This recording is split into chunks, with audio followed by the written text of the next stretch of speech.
The golden question, can tinnitus be cured? It really has us ask, how do we define a cure for tinnitus? There's many medical conditions that don't yet have a cure, but have real solutions. And in tinnitus, there's millions and millions of people who have a low-level tinnitus. So when we're talking about a tinnitus cure, are we asking, is it a cure for all kinds of tinnitus, or is it only certain subgroups? And for most people in this room, I'd like for you to write in the chat right now on a scale of 1 to 10, 1 being very soft tinnitus, doesn't bother me, 10 being very loud tinnitus, it bothers me a lot. How would you rate your tinnitus? Please let us know in the chat. Just put a number from 1 to 10, because I'm seeing a lot of right now 7s, 8s. Let's say your tinnitus is at a 7 or an 8 on average. If it can be brought down to a 2 or a 3, some people may consider that an effective cure, whereas others would say, no, it has to go to 0, has to be silenced to be a cure. So I just want us to reflect on that, because there's no right answer.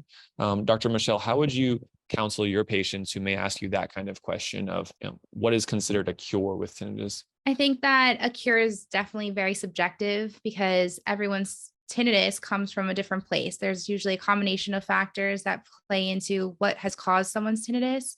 And we really do know that tinnitus itself isn't an actual disease. It's a symptom of other types of conditions: physical, physiological, mental, psychological. There's so many different things that go into it. So I think that that's what makes it very difficult to identify and create a single cure that would work for the majority. But I think that cures for pockets of individuals is definitely something that is attainable in the future. Absolutely. And sometimes when someone says cure, what they really mean is treatment. I'm seeing in the comments here of the live chat that if I can get it down to a 2 or a 3, then I'd be very happy. And would you ask yourself, would you call that a cure? Because I might, and the average person might. Maybe we're just looking for a treatment. It doesn't need to be a cure to 0, because many millions of people have some tinnitus. So that's an important part of this conversation. The outline for tonight's presentation will include discussions around bimodal stimulation, hair cell regeneration, injections in the ear, acoustic neuromodulation, other approaches, and then today's leading treatment that we see effective right now. Really exciting stuff. So Dr. Michelle, obviously we could talk about this for hours, but let's jump into it. First, let's discuss bimodal stimulation. And for those who have questions, please leave them in the Q&A if you're asking the audiologist, or if you have general questions, please do engage your peers and Garrett Thompson here in the chat. Bimodal stimulation. We have 2 devices that we see as the leading research-based projects at this point. We have the Michigan tinnitus device, currently not available anywhere, still in the research phase. And we have the linear device, which is available in Europe and in the FDA consideration process in the United States. Dr. Michelle, would you like to touch on some of the data, and then I'll add on to your points? Yeah, absolutely. So someone I saw asked the question, I responded about what were some treatments for somatosensory tinnitus. And these bimodal stimulation devices, most of that, like both specifically like the Michigan tinnitus device, thus far, they've only done research on individuals who have somatosensory tinnitus. So we don't know what we would do for someone who doesn't have any kind of physical components that are related to the root cause of, which may be the root cause of their tinnitus. And we have seen that from the research, it seems like it's really promising. I know I've had patients who have had gotten linear, and I know Dr. Ben has also had patients. And for many who've received it, it has benefited them. But what's interesting is that the patients I've worked with have said, I don't believe it's the device alone that has helped. I believe that it was also the coinciding education and counseling that I was receiving, and the other strategies like mindfulness or meditation, relaxation techniques that I was doing alongside having this linear device that helped me tone down my tinnitus, make it to a degree that I no longer consider it an issue or a problem in my life. I'll add some points here. So the update on Michigan tinnitus device is it's not yet in any FDA process, but it's working towards it. And that's the device on the right here. They're electrodes. So let's just go into what is it exactly. There's an earbud, sound going in the ear. That's the first mode of stimulation to your sensory system. And then you have these electrodes right here on the right side. One goes on your cheek, one goes on your neck. So this would be the second form of stimulation, which would be a light electrical stimulation or a somatic stimulation onto the side of the face and the side of the neck. This research modality, which is the umbrella term called bimodal stimulation, means that you're playing two sounds at the same, you're playing two forms of stimulus at the same time. So in this case, a slight electrical vibration and then sound going in through the earbud. And there's different protocols that the patient would go into a clinic and use it and go through a treatment process. And then by the end of it, their tinnitus may be perceived as less bothersome and or less in volume. I'd like to add, so someone might ask, how the heck do my ears and my sense of touch, like what, or pain receptors, how does that all come into play? In a portion of our auditory brainstem, we have what's called the dorsal cochlear nucleus. And we, at that point in our brainstem, information from our motor systems, sense of touch, and our auditory systems, they make contact.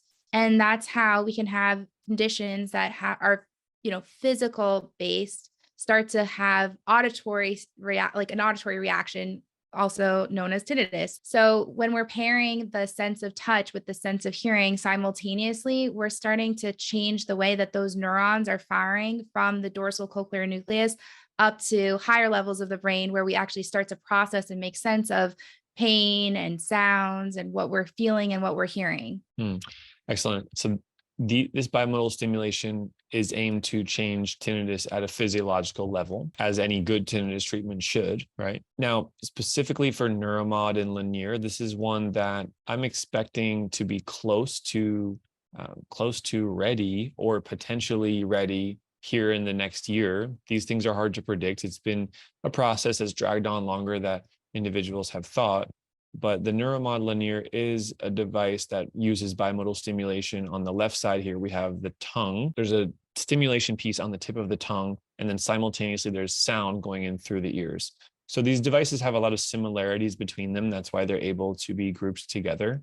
And in the last 5 years, this is the most promising tinnitus research that's gotten us closer to understanding, how can this field advance? Now, these are not ready and available in the US, and they're also not proven to work better than the existing treatment at this time. However, that research is in development, and I would say it's early in development, so we're monitoring that closely.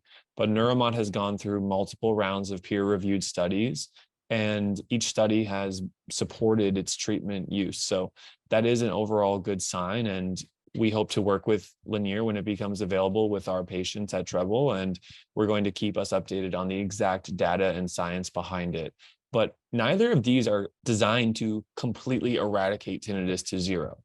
So most of the research that supports it, that why they keep doing research, is because they're able to provide significant reductions in tinnitus, but not completely remove it. So again, we have to get to this question of how do we define cure? Okay, we're going to move on.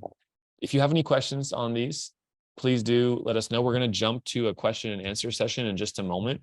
But before we do, let's talk about hair cell regeneration. Frequency Therapeutics is one company that has been working on restoring the hair cells. It was mentioned here in a question by one of our attendees here, Nancy. Nancy, thanks for asking your question. You asked, can you briefly touch on the different types of tinnitus so we know what types of treatments might be right for us? The different types of tinnitus breaks down to the different causes of tinnitus. And oftentimes people have multiple causes at the same time. Most commonly, there's an age-related hearing loss component that's related to the cause of tinnitus, plus a stress-induced or neurological element of tinnitus. And at times there can be causes of tinnitus related to the neck, jaw, or dental work. That breaks down a good summary of the different subtypes. And what we covered here in the previous slide is that some of these treatments work better for different subtypes. That's why it's important to never describe tinnitus as one symptom and treat it all the same. It's not a one-size-fits-all approach. So I hope that helped answer your question, and thank you for asking it. Dr. Michelle, I've been following this FX322 pretty closely over the years. And what is your understanding of hair cell regeneration? Perhaps you could touch on why would this research group be studying hair cell regeneration for tinnitus? What is a hair cell? Why might that help someone's tinnitus? Yeah, we oftentimes throw around this term hair cell, and people actually think that they are hairs in our ears or the hairs that sometimes we see in people's ear canals, but they are basically sensory cells that the shape of them, they look like little hairs that stick upright. And we have a group of outer hair cells and inner hair cells, and they're essentially the place that has to get triggered in order to send a signal from our peripheral auditory system up to our brain, to our central auditory nervous system. And when we have hair cell damage, we start to have signs of hearing loss. So one of the more common types of hearing loss is called sensory neural hearing loss. The sensory part of that term relates to the fact that there's believed to be hair cell damage. And there's a lot of different theories behind what causes tinnitus. Some in regards to the hair cell function. Some people believe that there's been physical damage to the hair cells that makes those hair cells continuously send a signal up to the nerve and to the brain. And that signal usually gets filtered out for most individuals. And for some, it doesn't. And so it continues on to the brain and we start to perceive it as an actual sound. There's other theories that believe that when we have enough damage to our hair cells, we actually start to have gaps. We know that, that's a fact. And those gaps cause the neighboring hair cells to become overreactive. And they send an amplified response to sounds, which again can sometimes lead to tinnitus. So to to try to shorten a long story, they believe that if they can try to regenerate or recreate these hair cells, that perhaps we can then not only improve hearing, but also help to reduce the perception of tinnitus in many individuals. Because 90% of individuals who have tinnitus actually have some degree of hearing loss. And that's, again, why this is a really hot area of research. And the funny thing is, though, it's been around for a number of years. Like if you speak to any audiologist that has been working for decades and decades, they'll say, yeah, we've been, waiting for that outer hair cell regeneration. It's, we'll wait and see when it finally comes. So that's kind of a little bit of background on why we're focusing on outer hair cell regeneration, how we think it might help with tinnitus. Yes, thank you so much. Let's jump into question and answer. Garrett, do you have some questions that might be good discussion topics here that have come in? Let's see. I've been busy typing away, so I haven't been able to get ahead of it. I saw one that someone was asking because we went over the bimodal stimulation and they were asking about the neosensory duo device and I guess how that differs. I think, well, I'll answer in what I think, and then we'll have Dr. Ben and Dr. Garrett add in. So the linear device and the Michigan tinnitus device, there's a little bit more research behind when they send the signals to like your sense of touch and your sense of hearing. And the way that the signals are being sent and the pattern of it is supposed to help, change and reset the neural function at, like I said, at that level of the dorsal cochlear nucleus, sending signals further up to the brain. The neosensory duo device, it doesn't have like a specific pattern in terms of what it's only trying to really stimulate your sense of touch in a general format. So I'm not a researcher with linear or the Michigan tinnitus device. So this is just from my understanding of reading it. There's a little bit more involved in the method that they apply, the actual electrical stimulation versus the neosensory device. It's just a vibrotactile, you just feel some vibrations on your wrist, and the way that they're producing those vibrations, I don't think that there's any true research behind it in terms of helping to alter how one responds to sounds. Yeah, so we're presenting here what we believe as some of the most evidence-based, research-backed approaches and providing a summary of how they're going. And if something's not on this list, it's really not likely to help your tinnitus in the immediate future. In terms of newer research, we're covering the newer research that's notable. So just keep that in mind. And of course, there's many things that can help tinnitus, but this presentation is really focused on new research that's evidence-based, that's leading the respective groups. There's any other questions? A few questions, and sorry if you cover this, but on when or how people might get access to linear or the Susan Shore device. Mm-hmm. Great. So if you're on our email list, you'll definitely be updated, number one. Number two, some of these research groups have waiting lists. We'll keep everyone updated. Essentially, there's going to be a press release at some point that says, hey, this is coming. Here's the launch date. And then you can prepare and schedule an appointment either with us or a local doctor. That would be what to look out for. And for linear, we do expect that. I personally expect that in 2023. For the not early in 2023, the Michigan tinnitus device, we really don't know. Hoping that becomes available soon, but I don't have any other information on that. And I saw Kristen ask, so linear is not recommended. No, linear is definitely an option that I think we recommend. Again, there's a difference between a cure and a treatment. And I wouldn't say it's an absolute cure for the individuals that I've worked with, but it was a treatment, a tool that really helped make their tinnitus less of an issue or a non-issue, help it become a non-issue for them in their lives. Okay, great. So let's jump through. We're going to have another Q&A session in just a moment. Hope everyone can stick around for another 30 minutes or so until the top of the hour, as we're going to cover some other information. I wanted to throw in this slide because it's so important to mention what is the goal for improving tinnitus right now. If I have a tinnitus, and I saw everyone who mentioned how loud theirs is or how bothersome it is between 1 and 10. There were a lot of 5, 6, 7, 8, 9, 10s on this list. And if you're someone who has bothersome tinnitus, then right now it's worthwhile to understand a term that we call habituation. There's different stages of progressing through tinnitus, and success stories, people you've seen who have succeeded with this, have reached what we call stage 4, where tinnitus is rarely noticed. We can redirect our attention from it very easily. We may notice it occasionally when we're reminded of it, but we're easily able to forget about it. Hey everyone, Dr. Ben here again. Make sure to subscribe to our YouTube channel. Go down below, find that subscribe button. It makes a big difference to our channel. Also, press the like button and write a comment if you have any questions.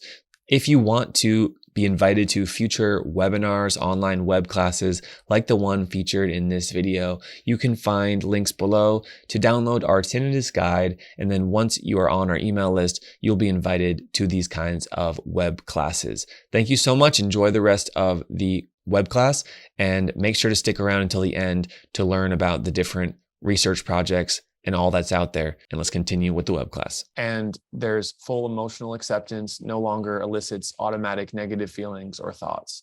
Now, it is a process which typically takes months, sometimes over a year, to get there. And this is something that we can't stress enough as encouraging you to learn about it, whether it's working with someone like a professional on our team one-on-one to learn about it, learning about it on your own, or watching some of our videos on YouTube, learning about what is habituation, how can I use that to have an effective treatment for tinnitus, and effectively it can create what some people might consider a cure if it brings their tinnitus levels down substantially. So we wanted to throw that in there. We're going to cover more of the research right now. Let's switch to injections in the ear. Dr. Michelle, let's first explain the science behind this. On the screen here to the right, we see an ear. That's the pink thing. And then we have a syringe going into the ear canal. As soon as I saw that, I went, oh, that looks painful. But what is really going on here? And what have doctors and researchers considered in terms of how to get certain drugs or technologies into the ear, and what can that do potentially for tinnitus? Yeah, so we know obviously you can take a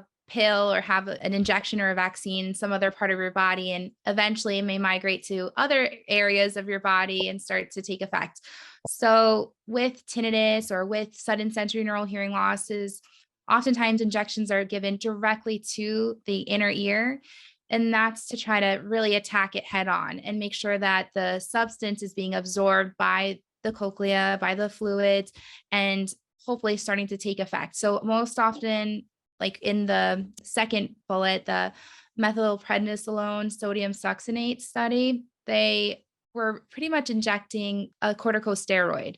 So methylprednisolone sodium succinate is a type of corticosteroid that is often given to treat various different conditions like arthritis, skin and kidney, lung diseases, immune system disorders, blood disorders.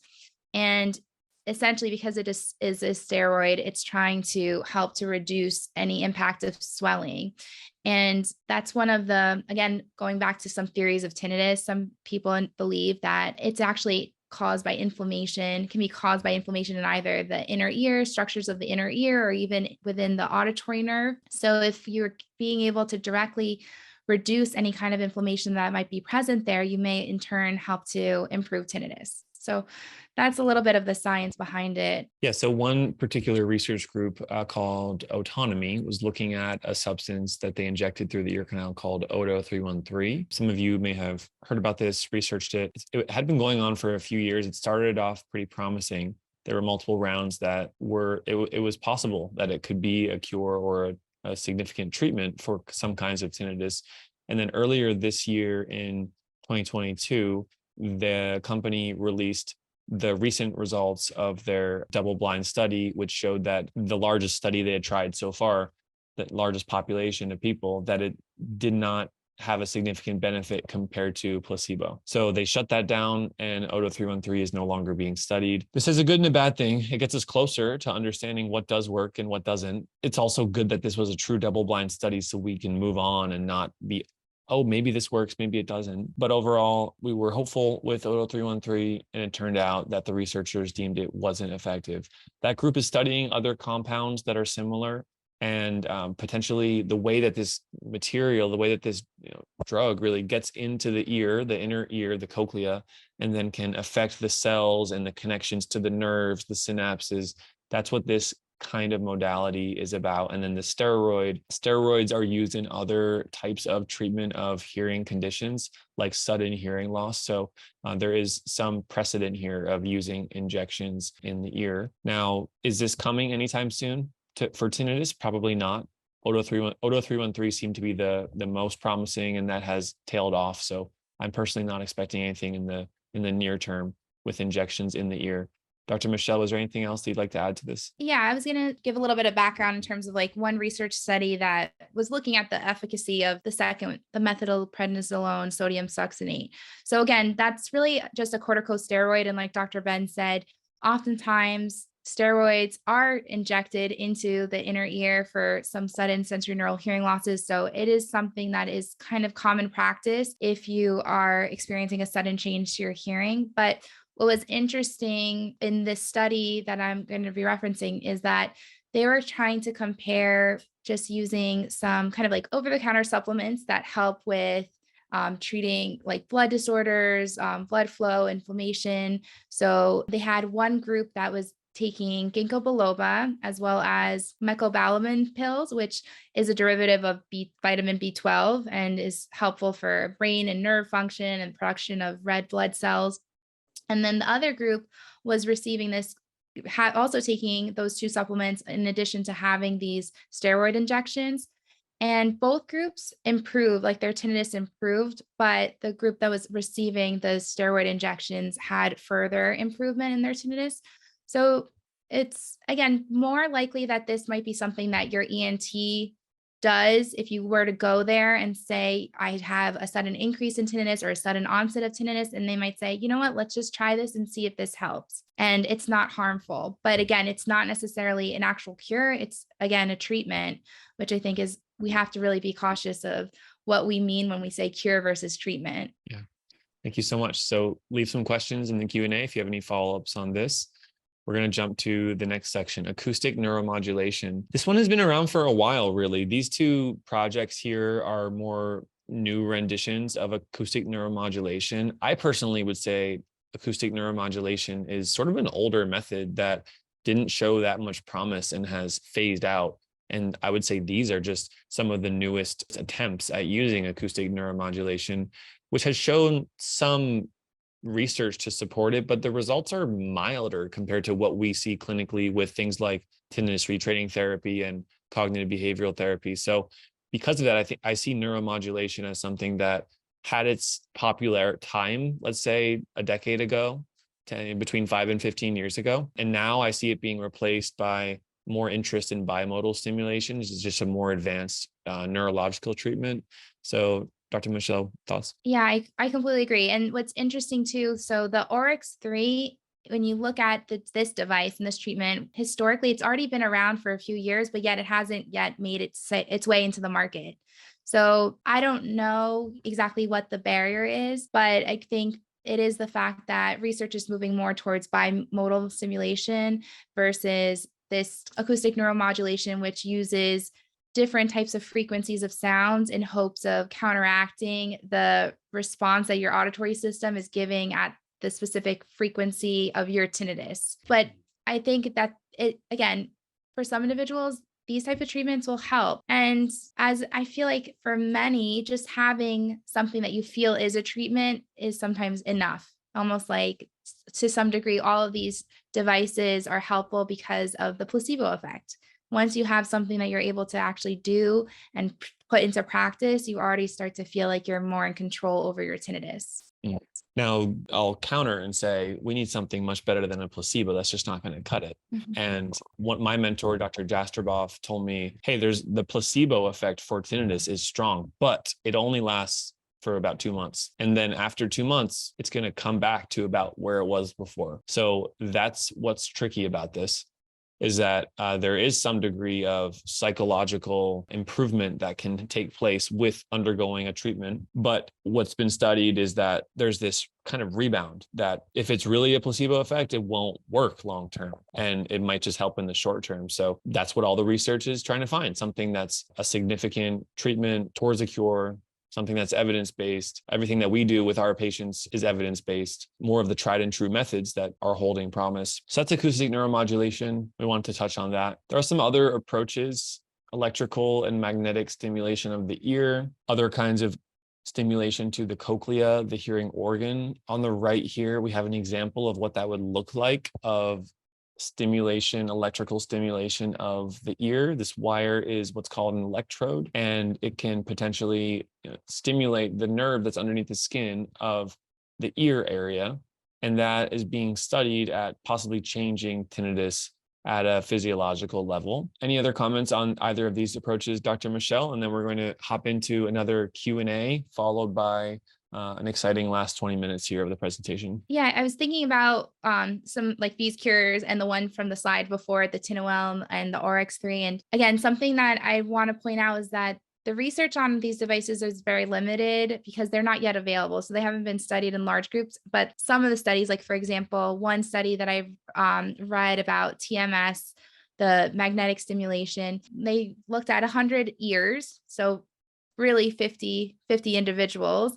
And out of just the 50 individuals, the majority of them did note some improvement to their tinnitus after having this treatment. But again, what I feel like with a lot of these approaches, you have to identify what type of tinnitus and how long someone's had tinnitus for. So for this study, the individuals had acute tinnitus that was maybe lasting only a few weeks, a couple of months. It wasn't really long lasting tinnitus. And again, they only evaluated for a short period of time. So like Dr. Ben said, with the placebo effect, it can last a couple of months, but what really happens after that?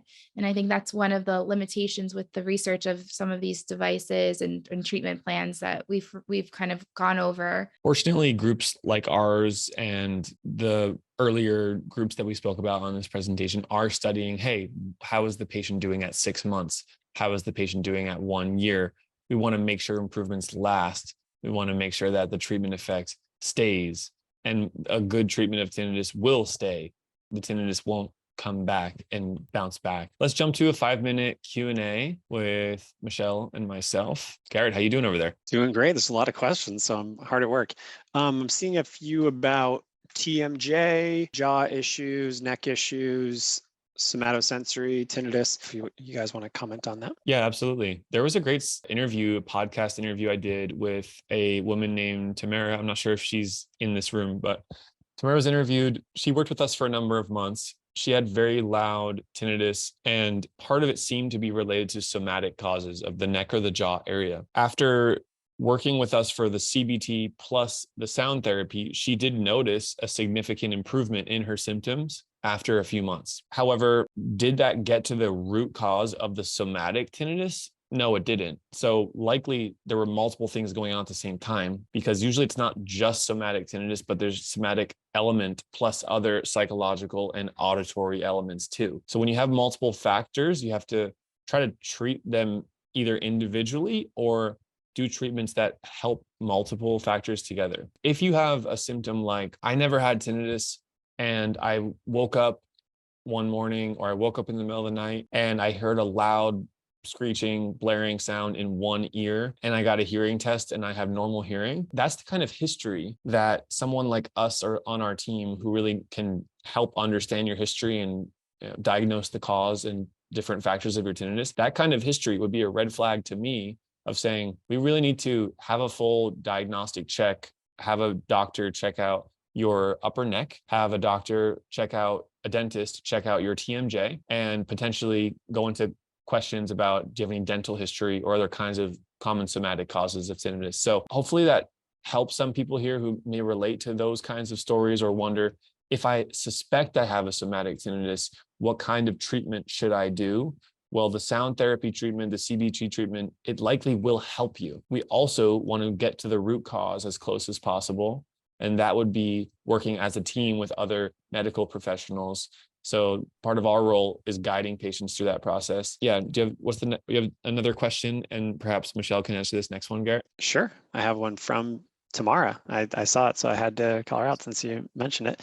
She says, why is there so little research considering how many millions of people suffer with tinnitus? See, I'd actually like to disagree. I think there is a lot of research that's out there and happening, and a lot of research all over the world. So when I start looking at the actual like research journals, the databases, I see that there's research pretty much happening on every continent. And the thing is that there's a difference between what we actually learn through like our general media and what's actually happening in like at a research level. And I think that's what we here at Treble Health are like trying to do, help bring some more information like from the research world into the more like mainstream world. But there's also the fact that there's so many different treatments and some different subtypes of tinnitus that there is a lot of like small pockets of research looking at specific somatic tinnitus treatment options, or tinnitus that evaluate or tinnitus treatments for individuals who have acute tinnitus versus chronic tinnitus. But I would definitely disagree. I think there's a lot out there. And even if you were to go to like the clinical trials website and write tinnitus, you would find a number of studies that are happening here in the US alone. That may answer someone else's question of, hey, how can I be involved in tinnitus research? Google search clinical trials, research, tinnitus, and then you can potentially apply to be involved in those. I saw a question that said, like, isn't the vagus nerve involved in this? And it is. The vagus nerve is the largest cranial nerve. It's part of our parasympathetic nervous system, which is the opposite of our sympathetic nervous system, which controls our fight or flight response. And I'm sure many on here have felt in that fight or flight mode as a consequence of their tinnitus. So yeah, some of these treatments, I know we didn't go into it because of time, but the TinOL treatment was trying to stimulate the vagus nerve through applications of warmth in the ear. And there's a lot of different ways to stimulate the vagus nerve. And I know that there's a lot of research in terms of vagus nerve stimulation, not just for tinnitus, but for things like depression and anxiety.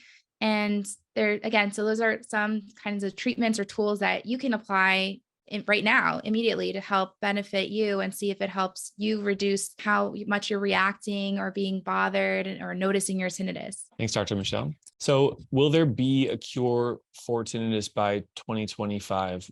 Maybe, probably not, in my opinion. If we determine a cure by bringing tinnitus down to zero, then I would say probably not. I would say in the next 3 years, I'm not expecting a cure to reach that degree. Can your tinnitus be effectively cured by 2025? Yes, definitely. And this term was introduced to me by a psychologist. What is an effective cure of tinnitus? This would be bringing your tinnitus levels down to a range that's consistent with the average person who has tinnitus, because the average person is not bothered by tinnitus. Therefore, that would be considered an effective cure. Audiologists on the call here, do you have any other input into this difference between a cure versus an effective cure for tinnitus? I definitely think that we have to start to change what we think of as a cure and realize that right now, here and today, there are tried and true methods that can improve your tinnitus. And looking for one single pill is, even if you have an actual medical condition for which there are pills to take, doesn't always resolve your condition. And it's really it's unrealistic to expect that to happen with tinnitus when we know, again, it's so multifaceted. You as an individual are so what affects you is so wide and varied. And that's why the treatment options of, for example, which I'm sure Dr. Ben will go into in the next slide, the treatment options and things that like we do here at Treble Health, we know are effective and work. And many of the individuals that we work with would say, I feel cured, because cured, I think, refers more to the point or the level at which you're no longer affected by your tinnitus. You're no longer bothered by your tinnitus.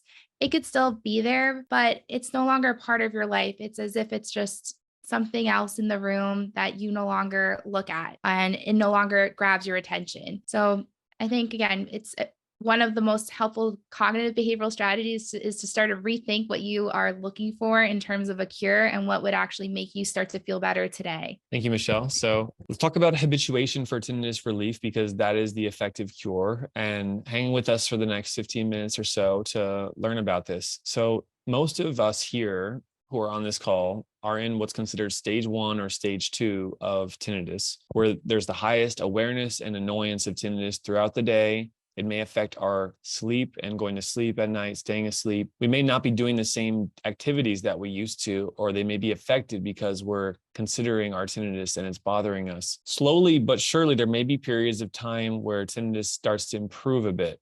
So this is a process called habituation, and there's medical treatments through audiologists like ourselves that can promote the stages of habituation all the way to stage 4. Getting to stage 4, during that process, usually the sound gets softer too. So those tinnitus levels that we heard earlier, right? 5, 6, 7, 8, 9, 10, that usually drops.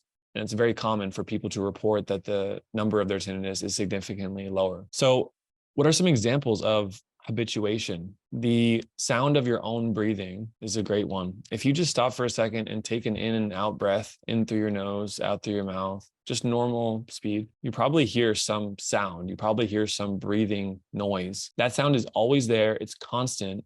But how many minutes of your average day do you think about it? It's effectively not there. Just like habituation of tinnitus is an effective cure, the effective silence of your breathing is done so because your auditory brain filters out the sound of your breathing. The same process can happen for tinnitus from the brain. We see it all the time. I wanted to add that one of my patients who habituated to their tinnitus, he said by the end of it, at this point, I wouldn't even need a cure. If a cure came out tomorrow, I don't think I would do something that's potentially risky to my body because I don't need to change it. I'm good now. Other examples of habituation to sound would be someone who lives next to a railroad or a highway that at the very beginning, it's very intense. They focus on it a lot, but after some time, their brain tunes it out automatically. It's not a choice. It's just automatically. Subconscious. Another example, a refrigerator humming in your kitchen. You never think about it until you listen for it and you notice, oh yeah, it is there. Finally, an electrical line next to an apartment building. If someone moves in to a new apartment and there's a whine, a high-pitched electrical noise next to their apartment, after some time, they start to notice it less and less, and it just becomes background sound that their brain doesn't focus on. So those are all examples of habituation, and that's what we want to promote for most cases of tinnitus. How do we get to habituation? Well, ear-level devices are often recommended for most patients as they provide a safety net and promote this brain process of neuroplasticity. The sound enrichment is used during the day and at night. Ideally, neutral sound is used in the ears, neither very positive and definitely not negative. So sounds like white noise or pink noise, they sound like that kind of sound at a low level in your background, as well as natural water sounds or nature sounds can be very effective to promote habituation long-term. Sound therapy treatment, how do you use it? We either use it with tinnitus maskers, medical devices on the ears, and or a sound machine, something that you have in your room or your home office. And typically patients who work and succeed with us, they're using a combination of the two. What do you listen to? As I said earlier, different kinds of sounds that have been proven to help reduce tinnitus and promote habituation. How often should you listen to sound therapy? Most hours of the day. There's research that looked at tinnitus hearing devices, and they found that if you have even a slight loss of hearing, the research strongly suggests using hearing devices to reduce the central gain of your brains and how tinnitus can be increased in loudness at a brain level. While using hearing devices and sound therapy on the ear, as well as partial amplification via hearing devices, highly recommended from the National Audiology Society. Additionally, there was a research study and it found that majority of studies reviewed the support of hearing aids and hearing devices for the use of tinnitus management. There is some evidence to support the use of them for treating tinnitus. Counseling is another major piece of promoting habituation. We strongly believe in what's called CBT for tinnitus. When you can change your mental reactions and your thinking patterns about the sound, research has shown that in unison with sound therapy, this can promote habituation and improvement quite dramatically. So please do it. Tinnitus is not dangerous. Tinnitus is not the problem, but the reaction to the tinnitus might be. Most people do learn to habituate, so make sure you do all that you can to get there. Personalized information about tinnitus is important. Understanding what are the strategies that make sense for you, the right information, and finally, having hope that there is a bright future despite having tinnitus now. How many of you, please let me know in the chat, you can simply write yes. How many of you would be interested in learning about the newest data from individuals in our tinnitus program? We see hundreds of people every month, and we always keep tabs of how everyone's doing. So we have a new research study going out, and I see yes from Carol, yes from Marta, yes from Matthew, Dave, and others. Excellent. So let's continue on here. Tinnitus treatment. This new research that has been found through our system here at Treble Health. Again, we work with hundreds of tinnitus patients every month via telehealth, and we're 100% focused on tinnitus. That's our bread and butter. That is our focus, and we're empathetic to the and compassionate on the challenges that come with it. It's not an easy condition to live with or manage. So from the study, 141 patients were in this study that looked at their questionnaire score at the beginning of working with us, and then their questionnaire score 3 months and 6 months after they started working with us. So typically tinnitus retraining therapy and habituation and this kind of treatment for tinnitus, which is the effective cure in today's day and age, let's make that clear. Typically, this kind of treatment takes between 6 and 12 months, sometimes up to 18 months for it to take full effect. So that means tinnitus is an ultra marathon, not a sprint, and you need to keep that in mind. So historically, the research would look at 6 months of treatment effect.